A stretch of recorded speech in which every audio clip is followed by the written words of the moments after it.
想馬年事業運好，就要留心文昌星飛臨嘅位置。咁喺呢個年份入邊，東北呢個位置係重要嘅噃。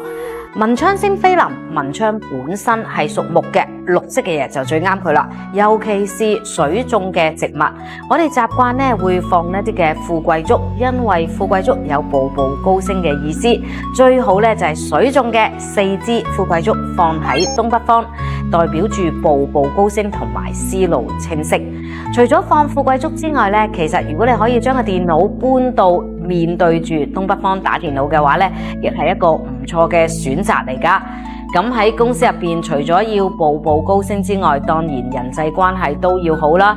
有好多朋友成日都會遇到一啲嘅是非口舌㗎，提防住是非口舌，我哋就要喺正西呢個位置唔好放綠色嘅植物啦，放多少少紅色嘅嘢。如果公司嚟講，放一啲紅色嘅 file 啦，又或者紅色嘅擺設喺正西面，咁你就會少啲是非㗎啦。